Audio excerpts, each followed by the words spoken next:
Hello everyone. आज हम एक और टीयर 2 पेपर सॉल्व करने जा रहे हैं। ठीक है। एसएससी सीजीएल टीयर 2 पेपर हम सॉल्व करेंगे। तो अगेन है ना, अपना टारगेट रहेगा 340 प्लस। ठीक है, 340 प्लस अपने को स्कोर करना है। एक टेस्ट में मैंने 344 स्कोर किया है। ठीक है, जो आप लोगों के साथ शेयर किया जाएगा। और अभी अपन इसमें से रैंडम कोई भी एक पेपर को लेंगे और अपना टारगेट रहेगा 340 प्लस, रिगार्डलेस कि पेपर कितना टफ है या फिर कितना इजी है। ठीक है। और बेसिक स्ट्रेटजी ये रहेगी कि मैथ्स और रीजनिंग वाले पोर्शन में 160 प्लस का स्कोर रहना चाहिए। और बाकी जो दूसरा सेक्शन है इंग्लिश और जीके, उसमें अपन टारगेट करेंगे 180 प्लस। ठीक है, टारगेट इतना ही रहेगा, बाकी थोड़ा बहुत 5-6 नंबर का इधर उधर चलता है। तो ओवरऑल टारगेट जो है वही 340 प्लस है। और कंप्यूटर में एक पासिंग मार्क स्कोर करने का अपन ट्राई करेंगे। ठीक है, कंप्यूटर क्योंकि मुझे थोड़ा सा टफ लगता है सच। बाकी आप लोगों का अलग अलग ओपिनियन हो सकता है उसमें। ठीक है। टाइम कैसे मैनेज करेंगे? तो भाई शुरू का जो 1 घंटा है वो सबसे ज़्यादा क्रिटिकल है। ठीक है, 1 घंटे में अगर आपने 60 क्वेश्चन कर लिए, फिर जो है आगे का पार्ट काफ़ी ईजी हो जाता है। ठीक, क्योंकि इंग्लिश और जीके के लिए 1 घंटे सफिशियंट होता है। तो स्टार्टिंग के 1 घंटे में अच्छी स्पीड अपने को मेंटेन करनी है। उसके साथ ही साथ जितना हो सके अपन क्वेश्चन को, जो भी टफ क्वेश्चन रहेंगे उसको अपन स्किप करेंगे। ठीक है, उसको वापस जब अपने पास टाइम बचता है तो वापस उसको आकर के सॉल्व करेंगे। ठीक है, कोशिश यही रहेगी। लेकिन अगर फ्लो में क्वेश्चंस बनते रहें तो थोड़ा बहुत एक्स्ट्रा टाइम लेकर के भी अगर बनाए तो एज सच कोई इशू नहीं रहेगा।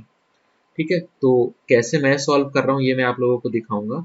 कोई भी अपन एक रैंडम पेपर पिक कर सकते हैं। ठीक है, तो कोई भी एक पेपर ले ले। Let's say paper number 6 upon start करते हैं। ठीक है, तो इसके साथ ही साथ मेरे पास ये रफ वर्क करने के लिए कॉपी है। और ये नोट्स जो है इसमें, ये मैं आप लोगों के साथ शेयर करूंगा। ठीक है, okay, so let's start. The value of, okay, please. 2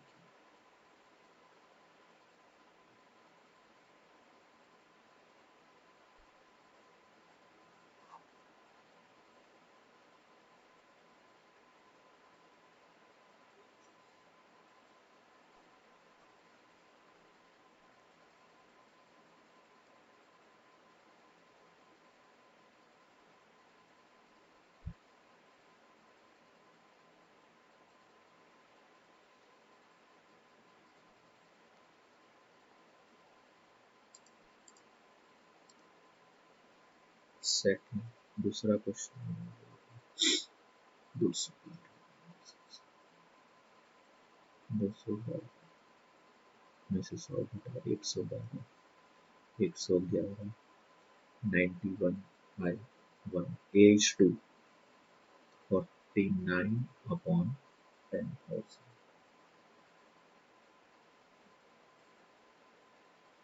004. Curved surface area of a cylinder is X.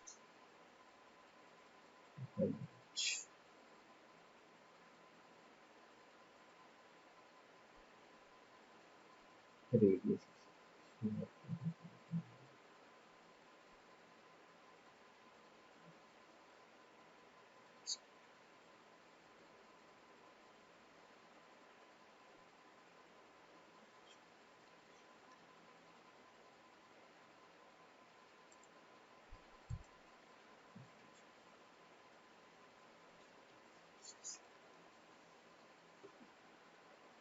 5 consecutive odd numbers का एवरेज लेते हैं। ठीक है,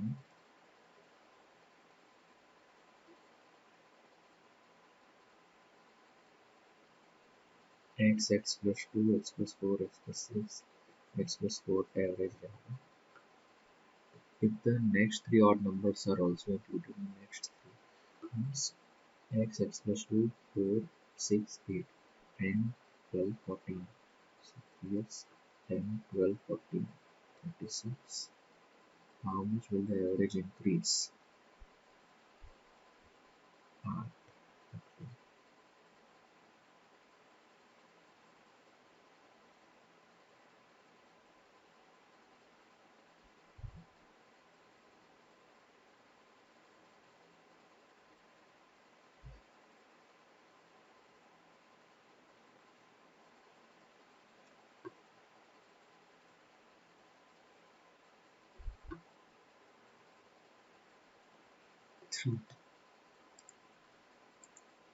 He alone can do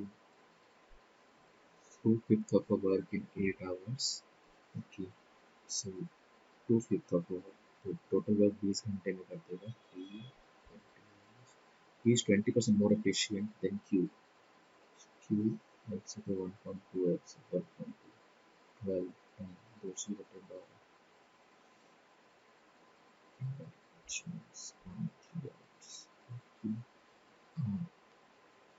R can do half of the work in 30 hours. R is 20% less efficient than S. S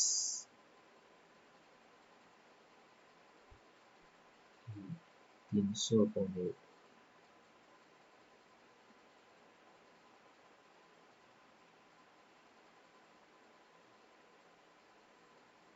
If they all were all for the 1 by 2.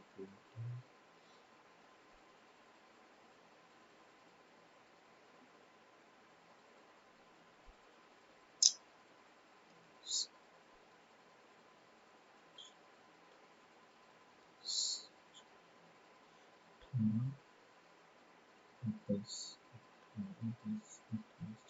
36 300 upon में क्या है लगभग 6 घंटे.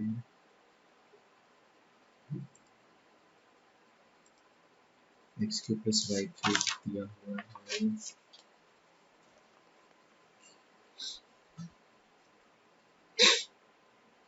a plus b का whole cube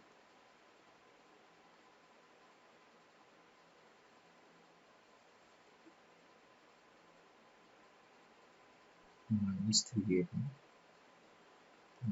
a plus b a plus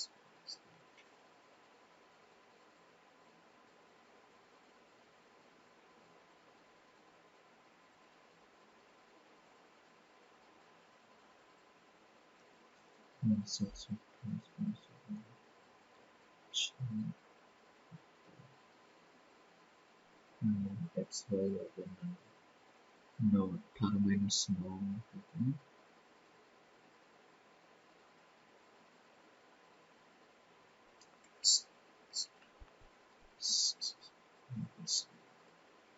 27 kilo.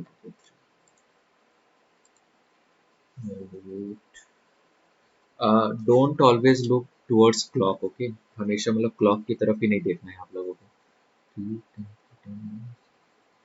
10 cube theta 1 minus 10 cube theta 10 60 minus 2 circles of radius these circles touch each other externally. Length of direct common tangent lies between. Direct common tangent की length क्या हो जाएगी देखो यार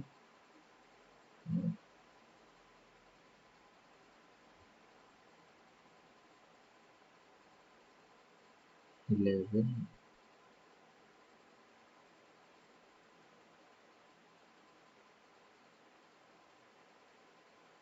direct common tangent की length हो जाएगी R2 minus R1 8 और 14 मतलब 14 का स्क्वायर माइनस 8 का स्क्वायर कितना 196 minus 60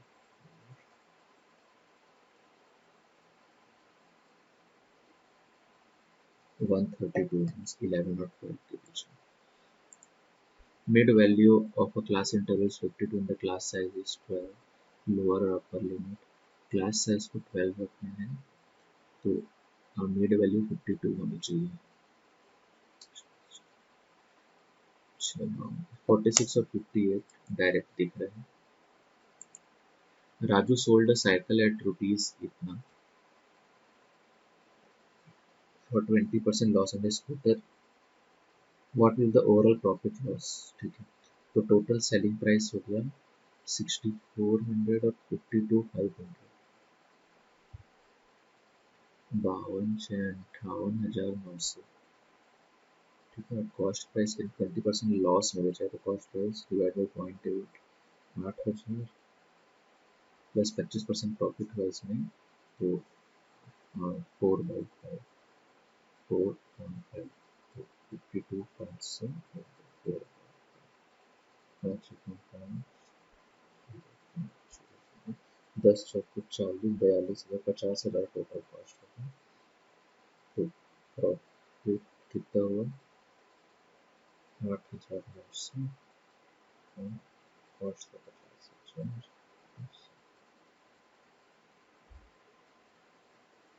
17.8%। चलो अब एनालिसिस वाला पार्ट कर लेते हैं इसमें, ठीक है। 346 जो स्कोर है वो अच्छा स्कोर है, ठीक है। तो अब टाइम आ गया है कि अपन एनालिसिस कर लें कि कौन कौन से क्वेश्चन अपन और सॉल्व कर सकते थे, ठीक है, और कहाँ अपन और टाइम सेव कर सकते थे, ठीक है। ये सब पार्ट्स में अपन ध्यान देंगे। जैसे अब ये वाला क्वेश्चन है, तो भाई इसमें ए क्यूब प्लस बी क्यूब का अगर फॉर्मूला आता है तो ठीक है, अदरवाइज ये क्वेश्चन नहीं हो पाएगा, ठीक है। और नीचे से देखो 10 कॉमन निकलेगा इन सब में से, ठीक है। ओवरऑल 10 कॉमन आ जाएगा, है ना, और बाकी जो है ऊपर एक 3 बचेगा, ठीक है। तो इस हिसाब से अपन के की वैल्यू को देख सकते हैं। तो ए क्यूब प्लस बी क्यूब का फॉर्मूला आना यहाँ पर जरूरी है। नेक्स्ट अपन और देखिए, डायरेक्ट क्वेश्चन था, सच कुछ खास नहीं था, है ना। ये मतलब क्लास 6-7 के स्टूडेंट्स भी इसको कर सकते हैं, ठीक है। बहुत इजी क्वेश्चन, कुछ खास डिस्कस करने लायक नहीं, कोई फॉर्मूला जरूरत नहीं है यहाँ पर। यहाँ पर भी फॉर्मूला आना जरूरी है भाई। कर्व्ड सरफेस एरिया क्या होता है सिलेंडर का वॉल्यूम क्या होता है, तो कोई भी सीरियस एस्पिरेंट है उसको ये फॉर्मूला पता रहता है, ठीक है। Average of 5 consecutive odd numbers is m, ठीक है। तो देखो इसमें कॉन्जिक्यूटिव नंबर्स ऑड लेने हैं तो ऐसे ले सकते हो, m हो गया, सॉरी m नहीं ले सकते क्योंकि एवरेज दे रखा है, x हो गया, x प्लस 2 हो गया, x प्लस 4 हो गया, x प्लस 6 हो गया, और x प्लस 8 हो गया, और इसका एवरेज क्या आएगा, x प्लस 4 ही आना है, ठीक है। तो एवरेज जो है वो x प्लस 4 और इसकी वैल्यू दे रखी है अपने को m। तो बोल रहा है कि अगर 3 और ऑड नंबर्स ले लें इसके बाद भी, मतलब 10, 12 और 14 भी, तो बताओ एवरेज कितना बढ़ जाएगा, ठीक है। तो भाई वो चीज़ देख लो, है ना। 10, 12 और 14 को ले लेते हैं अब, ठीक है, सबको ऐड कर लो, ठीक है ना। ये 5 का सम तो कितना होगा, है ना।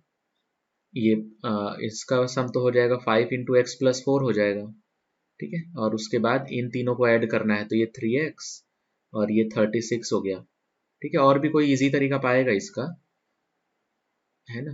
10, 12, 2, 4, 6, 8 डिवाइडेड बाई 8, ठीक है। तो ये 8x प्लस 56 हो रहा है, तो ये x प्लस 7 हो गया। तो कितना एवरेज बढ़ गया भाई, है ना, 3 बढ़ गया। पहले m था, अब m प्लस 3 हो गया, x प्लस 7 हुआ था, ठीक है। तो 3 बढ़ गया भैया ना, डायरेक्ट है, कुछ खास नहीं है इसमें भी। पी अलोन कैन डू, ये वर्क, है ना, वर्क और डेज वाला प्रॉब्लम टाइम एंड वर्क वाला। तो इसको मैं कैसे करता हूँ देखो, P alone can do 2/5 of a work in 8 hours. तो भाई पूरा काम करने में उसको कितना लगेगा, है ना। 8 डिवाइडेड बाई 2/5 मतलब कितना हो गया, 20 डेज, 20 आवर्स लग जाएगा पी को, ठीक है। पी को लग गया 20 आवर्स। पी जो है वो 20% मोर एफिशिएंट है क्यू से, ठीक है। तो क्यू जो है वो क्या है, 20% कम एफिशिएंट है ना। तो इसी का point, P is 20% more efficient then Q, ठीक है। तो पी क्या है, 1.2 क्यू है, ऐसे समझो इसको, ठीक है। तो क्यू कितना हो जाएगा, पी अपॉन 1.2, तो क्यू आ गया अपने पास 20 डिवाइडेड बाई 1.2। इतने आवर्स लगेंगे क्यू को, नहीं ये गलत हो गया क्या, पी डिवाइडेड बाई 1.2, नहीं ये गलत आ रहा है। पी जो है वो ज्यादा एफिशिएंट है ना, तो पी जो है 1.2 क्यू है। अच्छा, शायद मैं इसको सॉल्व भी गलत तरीके से कर दिया, आंसर आ गया लेकिन अपना। हम्म, भाई ज्यादा एफिशिएंट है तो क्यू को ज्यादा टाइम लगेगा ना। तो 20 मल्टीप्लाई बाई 1.2 होगा, यहाँ पे वो इनवर्स वाला प्रोपोर्शन होता है, ठीक है। पी ज्यादा एफिशिएंट है, ठीक है। तो पी को एक तरीके से कम टाइम लगा है, तो इसको क्या लगेगा, 20 मल्टीप्लाई बाई 1.2 होना चाहिए, हाँ 24 आवर्स लगेंगे इसको, ठीक है। और R can do half of the work in 15 hours, तो टोटल इसको कितना लगेगा 30 आवर्स लग जाएंगे कंप्लीट करने में। और R is 20% less efficient than S, मतलब एस को जो है वो कम टाइम लगता है, तो डिवाइड बाई 1.2 यहाँ पर आ जाएगा। ठीक है, हाँ 30 डिवाइड बाई 1.2, तो हाँ भाई ये कितना आ जाएगा 12 ऊपर गया 10 5 25 आवर्स। ठीक है, तो वही बोल रहा है सब अगर एक साथ काम करेंगे तो वही एलसीएम लेना है 1/20 1/24, ठीक है ना 1/30 और 1/25 करके, ठीक है ना, multiply by x hours equal to 1, तो यहाँ से एक्स आ जाएगा। ठीक है, थोड़ा सा कैलकुलेशन है इसमें, लेकिन फिर भी कुछ ज़्यादा खास नहीं है ना, मैं जो है थोड़ा सा अलग तरीके से किया लेकिन लकीली मेरा आंसर आ गया। ठीक है, यहाँ पे आई थिंक मैं गलत किया था थोड़ा, ठीक है क्यू का मेरा 24 नहीं आया था उस टाइम।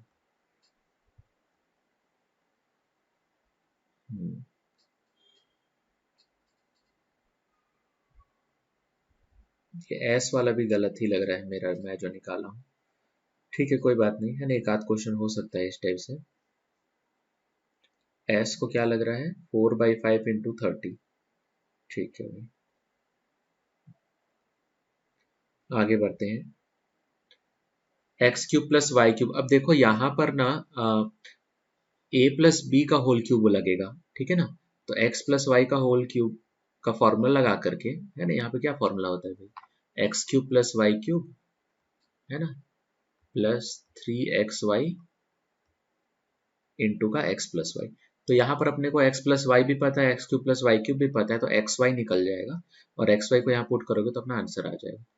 ठीक है, इजी है। तो वही भाई फॉर्मूला पता होना चाहिए। ये भी देखो, अगर फॉर्मूला नहीं पता है तो कैसे ही करोगे, 10 20 डिग्री कैसे निकालेंगे अपन, है ना। तो भाई ये tan 3 थीटा का फॉर्मूला होता है। tan 3 थीटा क्या होता है भाई, 3 tan थीटा, है ना, 3 tan theta minus tan cube theta upon 1 - 3 tan² theta. तो अगर फॉर्मूला पता है तो ठीक है, डायरेक्ट हो जाएगा। तो ये tan 3 थीटा में tan 60 डिग्री हो गया, tan 60 डिग्री क्या होता है √3। नहीं आता है तो कोई कुछ हो ही नहीं सकता इस क्वेश्चन में। ठीक है, तो भाई डायरेक्टली फॉर्मूला बेस्ड है, और फॉर्मूला अगर पता है तो देखो मैंने सिर्फ इसको 18 सेकंड्स में कर लिया, अदरवाइज कितना ही सर पटक लो ये हो ही नहीं पाएगा। 2 सर्कल्स ऑफ रेडियस, यहाँ पर भी फॉर्मूला पता होना जरूरी है भाई, है ना। डायरेक्ट कॉमन टेंजेंट की लेंथ क्या होती है √C1 C2 का होल स्क्वायर, मतलब सेंटर्स के बीच की डिस्टेंस जो कि 14 है, माइनस R1 - R2 का होल स्क्वायर मतलब 8 का होल स्क्वायर। ठीक है, तो ये होगी डायरेक्ट कॉमन टेंजेंट की लेंथ। अब ये लगभग कितनी है, √132 आएगी, और 11 का स्क्वायर होता है 121 और 12 का स्क्वायर होता है 144, तो 121 और 144 के बीच में ही तो है ये, है ना, तो 11 और 12 के बीच में आया। ठीक है भाई, तो वही है, फिर से वही फॉर्मूला पता है तो ठीक है, अदरवाइज नहीं हो पाएगा, है ना। तो भाई फॉर्मूला आता है आप लोगों को तो आपकी कैलकुलेशन भी फास्ट रहेगी, आपको कॉन्फिडेंस आएगा। अगर फॉर्मूला नहीं आता है तो फिर कुछ नहीं हो पाएगा। ठीक है, mid value of a class interval और क्लास साइज इज 12। तो भाई अगर लोअर लिमिट x है तो अपर लिमिट क्या है x+12, और इसका जो मिड वैल्यू है इन दोनों का बीच का नंबर वो क्या है 52 है, तो इन दोनों को ऐड करके डिवाइड बाई 2 करके इक्वल टू कर दो 52। ठीक है, तो यहाँ से x आ जाएगा, है ना, तो x वही 46 आएगा। Raju sold a cycle at ₹6400 for 20% loss and scooter for इतना। तो भाई लॉस हुआ है तो उसका कॉस्ट प्राइस ज़्यादा होगा, कितना होगा कॉस्ट प्राइस। ठीक है, तो भाई कॉस्ट प्राइस में उसको 20% मतलब 0.8x में ही बेच दिया, अगर x उसका कॉस्ट प्राइस है तो 6400 डिवाइड बाई 0.8, ये क्या हो गया पहले वाले का कॉस्ट प्राइस। फिर दूसरे वाले का कॉस्ट प्राइस निकाल लो, इसमें क्या करोगे डिवाइड बाई 1.25 आएगा। ठीक है, क्योंकि प्रॉफिट करके बेचा है। ठीक है, मैं कैसे करता हूँ भाई, कॉस्ट प्राइस को ले लिया x, उसमें 25% प्रॉफिट हुआ मतलब 1.25x करके बेचा है, तो x निकालना है तो 1.25 से डिवाइड करना पड़ेगा इसमें से। तो ये आ गया total cost price, total selling price अपने को पता है, तो देख लो कितना प्रॉफिट लॉस हुआ है। ठीक है, थोड़ा सा कैलकुलेशन आएगा लास्ट में, बट कोई बात नहीं, उतना तो लगता ही है भैया ना।